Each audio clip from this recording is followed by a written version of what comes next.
Vasu sir, వ్యాధులు, అంగవైకల్యాలు అనుభవించే వారంతా పాపాత్ములా? వంశీ మాస్టర్: వాసు, నీవు ముందుగా గుర్తుంచుకోవాల్సింది ఏమిటంటే, ఏ ఆత్మ కూడా పాపాత్మ కాదు. అన్నీ కూడా పుణ్యాత్మలే, దివ్యాత్మలే.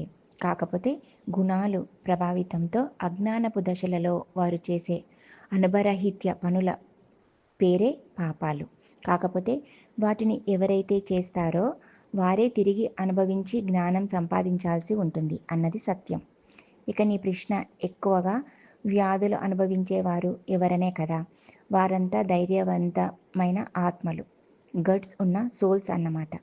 కొంతమంది పెరిగిపోయిన పాపాలను కొంచెం కొంచెం తీసుకొని భూలోకంలో వ్యాధుల రూపంలో అనుభవిస్తూ సంచిత కర్మలను ఎన్నో జన్మలకు శూన్యం చేసుకొని జనన మరణ చక్రం నుండి విముక్తులవుతారు. కొంతమంది అనేక జన్మలు తీసుకోవడం ఎందుకని సంతోషంగా అన్నింటినీ ఒకేసారి మోసుకొని క్రిందికి వస్తారు. వారు హోంవర్క్ ఎక్కువ తీసుకున్న విద్యార్థులన్నమాట. కనుక ఎక్కువ బాధలు, రోగాలు అనుభవిస్తున్న వారిని చూసి పాపాత్ములు అంటూ ఈసడించుకోవడం మానేసి వారి ధైర్యానికి అభినందించి వారిపై ప్రేమ, కరుణ చూపించాలి. రజని: మాస్టర్, తల్లిదండ్రులు చేసిన పాపాలు పిల్లలకి వస్తాయి అంటారు, నిజమేనా?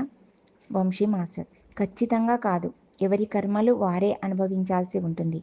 ఆ పాపాలలో వారి పిల్లలు గత జన్మలో భాగస్వాములైతే వారు కూడా ఇప్పుడు ఆ కర్మలను అనుభవించాల్సి ఉంటుంది. హిరణ్యకశపుడు చేసిన దుష్కర్మలు ప్రహ్లాదుడు అనుభవించలేదు కదా. ఆ వారసత్వ సాంప్రదాయాలన్నీ భూలోకంలో మనం పెట్టుకున్నవే, ప్రకృతి నియమాల్లో లేనే లేదు. అందుకే సేత్ మహాశయుడంటారు, ఎవరి వాస్తవానికి వారే సృష్టికర్తలు. జానకి: పుణ్యకర్మలు చేస్తే భోగంతో తిరిగి పుట్టవలసి ఉంటుంది అన్నారు, మంచిదే కదా మాస్టర్? వంశీ మాస్టర్: మంచిదే, కానీ ఆ భోగపు జన్మ మాయలో పడి మళ్ళీ పాపపు కర్మలు చేయడానికి అవకాశం ఉంటుంది. కనుక పుణ్యకర్మలు చేసేటప్పుడు నేను చేయటం లేదు అన్న భావనతో నిష్కామంగా చెయ్యండి.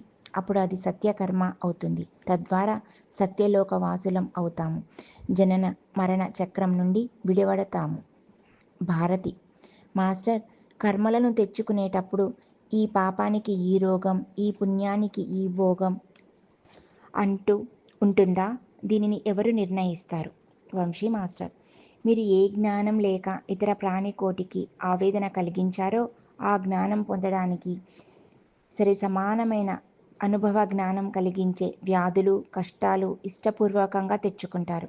అందుకే కర్మను శిక్ష అనకూడదు, శిక్షణ అనాలి.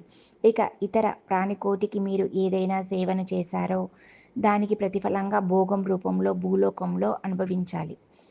రోగమా లేక భోగమా అనేది ఎంత స్థాయిలో అనేది పూర్తిగా ఎంచుకునే స్వేచ్ఛ మనకు ఇవ్వబడుతుంది.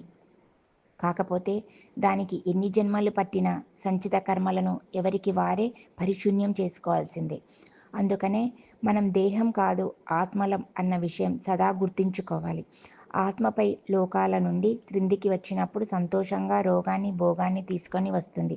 ఎందుకంటే అనుభవ జ్ఞానం కోసం. అందుకనే కర్మ శిక్ష కాదు, శిక్షణ అనేది.